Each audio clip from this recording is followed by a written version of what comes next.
it's the question also about intimate relationships, how to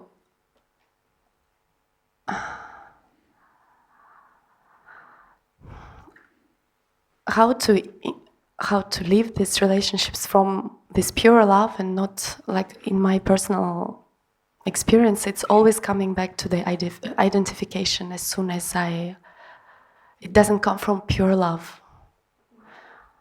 And in the end, of course, I'm disappointed because I have projections, and I have, I need something from the person. And it seems like, and since I'm disappointed, I go back to this Advaita. I say to myself, okay, I withdraw, and that's where I really feel the peace of my true being. But it seems like there is something missing, or like as if I'm cutting some part of life.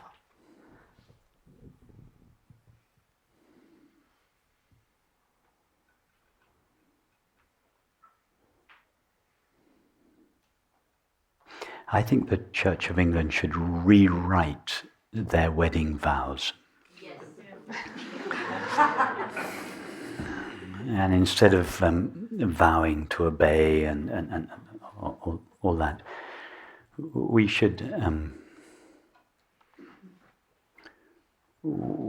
take a vow to love each other unconditionally, which is simply another way of stating the prior nature of our shared being. We don't actually have to vow. It's an acknowledgement of what is already the case, an acknowledgement of the fact that behind our differing thoughts and feelings and our sometimes conflictual activities and ways of relating, our being is shared.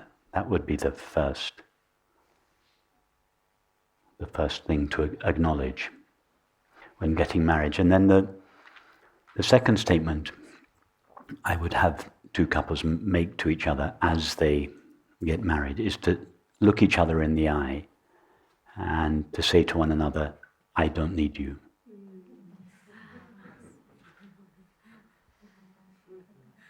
Those two recognitions, the recognition that we share our being, irrespective of the content of our thoughts and feelings and our behavior.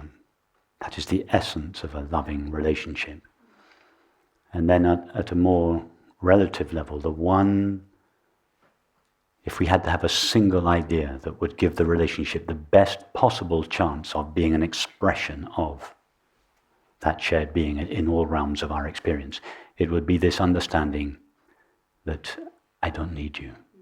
I don't need you for my happiness.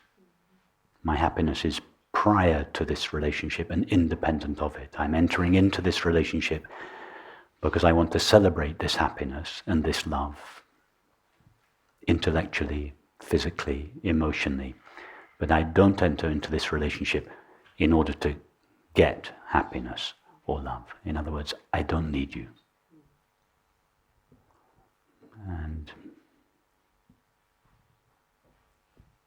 so many relationships, so much conflict in relationships would be cleared up if just these two principles were remembered.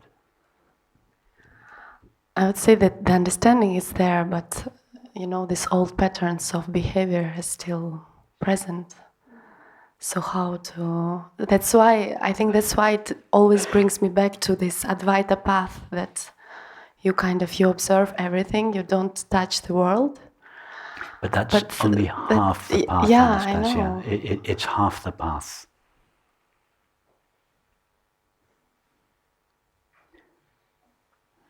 Because, you see, if the peace of your true nature is only accessible to you when you are not interacting with others and the world, then your peace is fragile. It is susceptible to being disturbed by the slightest unkind word from a friend or gesture or action. That's a fragile peace. It's not unshakable peace.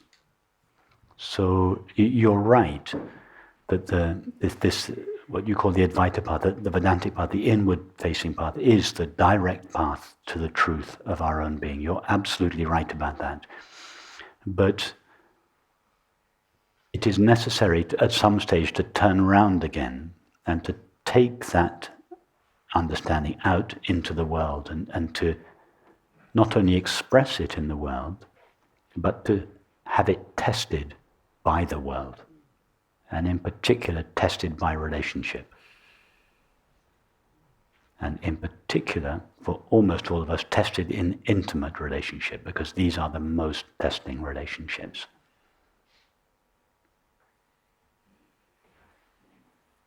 So I would encourage you, this pathway to yourself is very well established in you.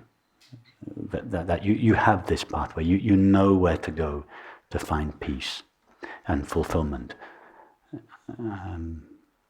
I would encourage you to turn around again and face the world and go out. I'm not suggesting you have to go right out into the world and lose yourself in activities and relationships. You may still choose to lead a quiet life that is not fully deployed in the world. There's nothing wrong with that. But I would encourage you to allow activity and relationship to come to you. Both to express your love and understanding, but also to test it. Both to express your love, your peace, and your understanding, but also to test it. Because you will find that by testing it, it will strengthen it.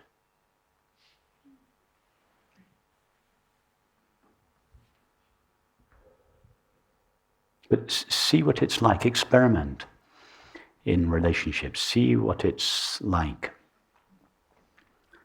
entering into, and I'm not just talking about intimate relationship, but friendship in general, entering into friendship where you keep this feeling, I don't need you, I don't need anything from you. It's so beautiful I'm sure you've felt it when somebody approaches you in friendship without wanting anything from you. You know what it's like to be approached when someone does want something from you. But I'm sure you also know what it's like when someone approaches you genuinely, with genuine friendship, but not wanting anything from you. It's such a relief. And immediately the friendship, that there can be so much closeness, so much intimacy between you, but it's not sticky. So I would encourage you you can't dictate how other people relate to you.